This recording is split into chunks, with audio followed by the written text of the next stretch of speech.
Good morning, everybody. I'm Ed Parcaut here with Mike Kelly. We're Real Estate Jerky Daily. Daily.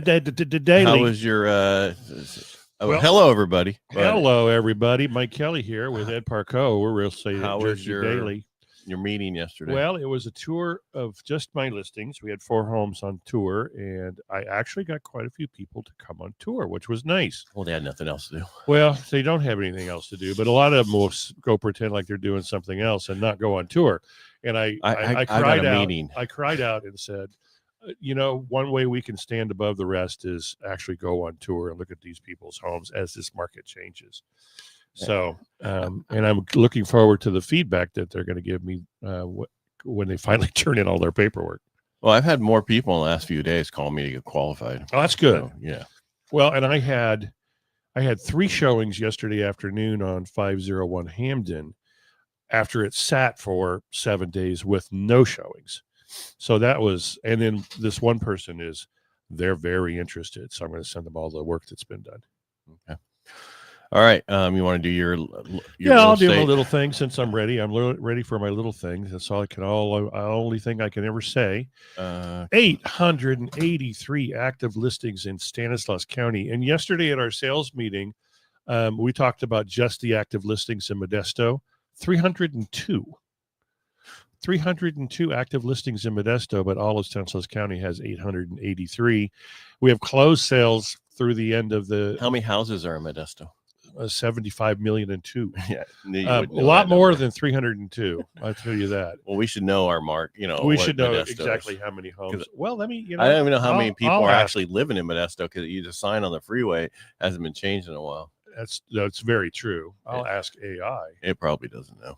I might know. How many single family homes in Modesto? Anyway, 1,747 closed transactions. So things are happening to me now. Huh? Oh, you're doing AI. So I'm trying to get to money mathematician. It's 279.52. Okay. Hey, we went up from 276.33. And then 300. We're back in the. Hold on. According to this, approximately there's 71,794 housing units, which about 71% of them are single family detached home. Wow. So see that's how good all? AI is? Yeah. Well, 71,000. That means we you got figure how a family people? of 4. 1 times 0.7 what? 1. That's close enough. So about 50,973. Huh. So if you have 300 on the market, right? So that'd be we're just gonna run it up to 500. 1%. No, 1% would be 50. Oh wait, you said 50,900. No, 50,973 single family homes in Modesto, California. Okay. So 10% would be 5,000. 1% would be 509. Right. Yep. And so it's less than 1% on the market. It's probably 0.6%. Well, that's wow. Yeah.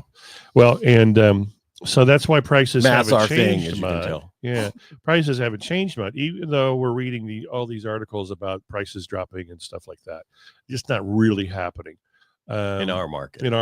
Now it is happening elsewhere in the United States, and it is happening in other areas where people are getting nervous about or they are seasonal places. Yes. I have a client who called me yesterday who wants to buy this certain house of somebody's, and it's like 3 times or 2 times what he owns right now. And he wants to do it, but then he's got to sell his house. Luckily, that house would be like 375, which is a perfect home for a second home. Okay. And so it would go real fast. And I was trying to explain to him, I said, up in Tuolumne County, a $600,000 house isn't like top of mind for everybody who lives there. No. So that's a little bit hard. It's a little bit harder to sell. Yeah. Than it's $375,000 house. Yeah. And just like in our market, a $2 million home would be harder to sell than a $500,000 or $600,000. Your buyer market shrinks considerably. Right. So. And that's just how that works. So it takes longer. So depending on what you're doing, but I guess I'm just going on and on and on. Yeah.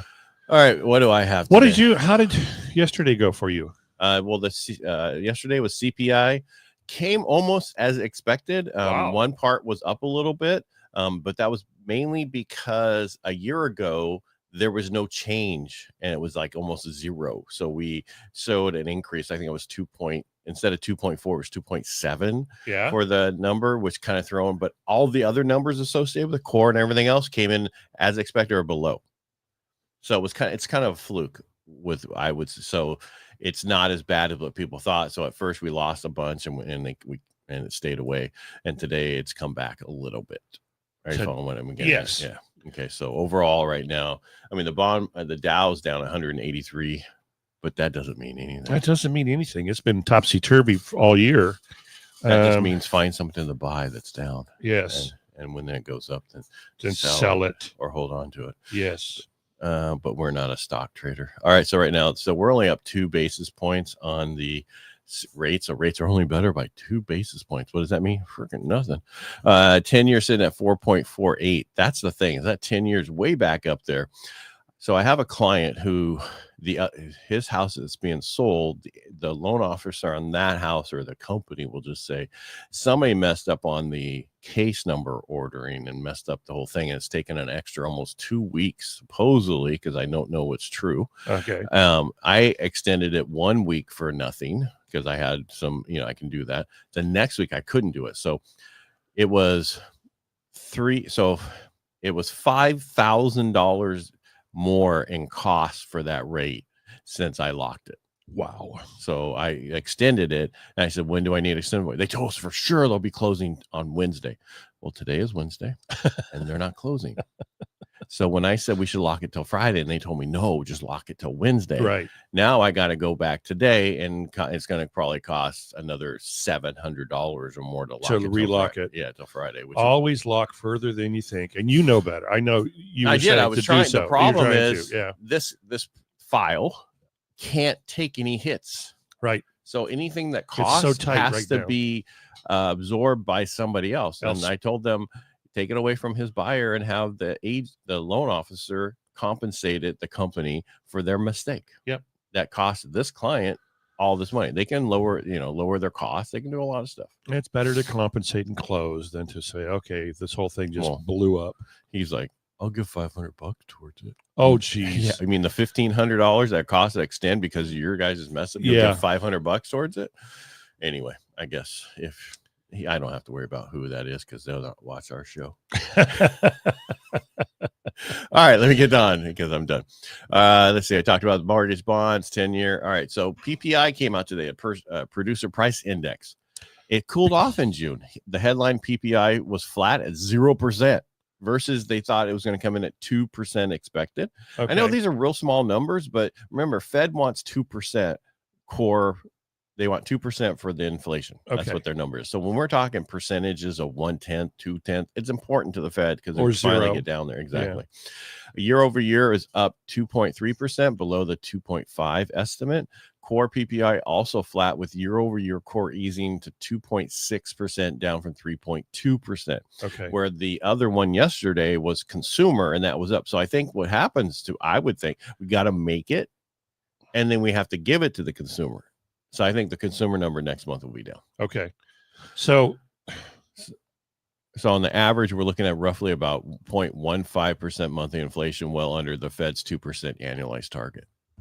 Oh, did you see that? Yeah, I did. All right, got one more thing. Did you have something to add to this before I get into the applications? No, but what? Kind of want to understand the 0% a little bit better. That means it didn't go up. I know it didn't go in or down, but what does that mean to the overall picture? Does that mean something's going to move around a little bit, or is it just they're not thrilled? They would like to see wait and like I said yesterday, they're going to wait a couple more months, and we're going to have pain from it. I'm here in September. And then like I said, I'd rather have this pain in the ass 2 more months, and they were perfect, than lowering it and then all of a sudden he was right. Yeah, and Trump was wrong. I'd rather have Trump was right and he was wrong than anything else. Right. True. Now. Yeah. Because then we're in 1980s again. We don't want that inflation. No, we don't. And those interest rates are already bad enough right now. You want to really stop a market, let that inflation run away. Yeah. Even and then more. Zip, we're done. Yeah. Mortgage back applications for Mortgage Bankers Association puts out the mortgage application survey. ending last week. Total applications are down 10%. Purchase apps are down 7% week over week, but are still 13% higher than year over year. Look how small that's getting. Refinances fell 12% for the week, but are up 25% year over year. What does that tell you? Things are slow out there. Yeah. People don't like the rates. People are getting a lot of these HELOCs in the meantime. And there's a lot of companies out there offering teaser rates. Understand a teaser rate's only for a period of time, and you need to find out what that final rate's going to be. Well, and look at what it costs for you to get that rate. I mean, if you're I saw one on the freeway, 3.99. I'm like, well, oh my God, the prime rate's freaking 8 something. How, so move on. Wow. All right. Did you know that we have more, the foreign buyers are returning in force to buy our properties right now? All right. It's China. They're just trying to buy up everything. I'm just right. That just but they're not going to let them buy farmland next to all the. They shouldn't allow them to buy farmland. What are they called? The bases. So any communist country, I don't think should be able to own anything in our country. Yeah. I mean, we can't own anything. And for a long time, we couldn't own anything in Mexico. You could if you added another person on there that was a heritage of there, then they just took it from you. Yeah. But according to NAR, international home buyers, so you should be throwing this in here. It's NAR. It's your people. Well, I didn't look at NAR this morning. Just looking at home buyer. International home purchases purchased $56 billion worth of U.S. real estate between April 2024 and March of 2025. Wow. A 33% increase from the previous year. Key stats. 78,100 properties bought by international buyers. That's up 44%. Median home price, $494,400, a record high. 47% paid cash compared to 28% of domestic buyers. Top buyers, what do you think? Who's the top one? Single women. Chia Pet. China. We're talking about countries here. I know. Individual. I know. And I was China funny. was 15% of it. Canada is 14%. Mexico, India, and UK. Wow. Surprised about Mexico. They're pushing this whole thing right now where they don't want people coming down there and moving in and taking their jobs. Did you see that? Yeah. Yeah, it's funny.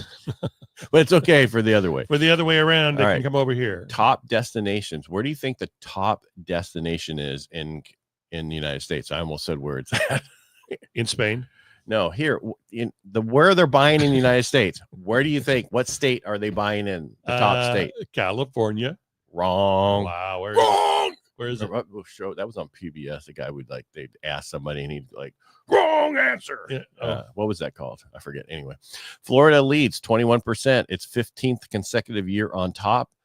Followed by California at 15%, Texas at 10%, New York at 7%. Where are you reading this now? Arizona 5%. Finally got to it. Yeah.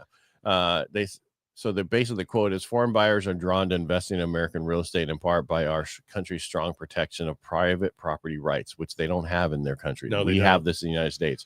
That is the greatest country. You can buy for 5% down, which they're like, what? I can buy this for cash. Yeah. And and a lot of the Chinese people bring their stuff, and I'm not saying everybody because I don't want to get the bad emails. Right. They get their cash out and they put it in here so they don't get it taken from them because that's a communist country. Right. Right. Oh, look what cash you have. I think I'm going to keep it. So more of the story. I don't have the song, but foreign buyers are back. Market to the internationals. Yeah, exactly.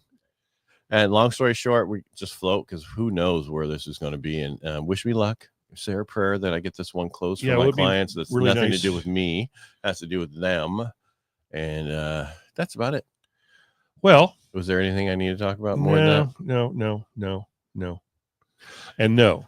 We talked about earlier in the week that housing inventory was down nationwide. It is down. But it was up 22% last week. But I have inventory. So, we toured yesterday, 1908 Americana Court. It's 3,006 square feet. Guys, that's big. It's got a sparkling blue pool, and it's got 5 bedrooms and 3 full baths. How much? $749.9 is what they're asking. That's the problem. Well, I don't mean that wrong. It's right for the price point. It makes sense to the past. It doesn't make sense now. It still makes sense. It's just that you got to find the right people. Exactly.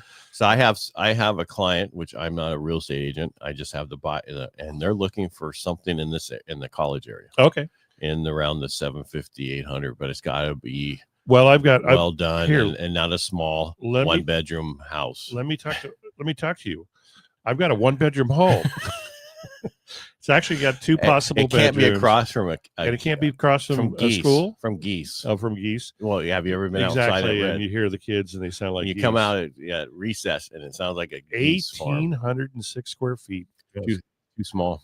I know. If it wasn't, it's only $595. They would have probably went for it if it was on a different street or further up that wasn't right across. Well, 618 Brady. It's a wonderful place. It would be if an investor is thinking right now, it would actually be good for a home. People would have small kids or one kid. That's all they're going to have, and they have an elementary school right there. Yeah, all you need is a trampoline, and they go right across the street. Boom, one bounce. I would say get a big slide and just have them slide across to the fence. But yesterday, I really thought if somebody bought that thing and Airbnb'd it out to traveling nurses, traveling doctors medical right around the corner, they'd make bank. No, because they'd be sleeping during the day and they'd be yelling at them because they hear all that noise. No, they don't sleep. Yeah, they do. They're doing their residency. They never sleep. They sleep. That's why they have all those mistakes. Which arm? My right arm. Oh, sorry, we took your left. Yeah, well. All right, that's all I have. Good morning, Chuck Lynn. Yeah, all right, everybody. Anything else? That's it. Okay, everybody make it a great day. We'll be back tomorrow, and we appreciate you. And we'll be here Friday. Yes, we will. Okay, bye. All right, bye.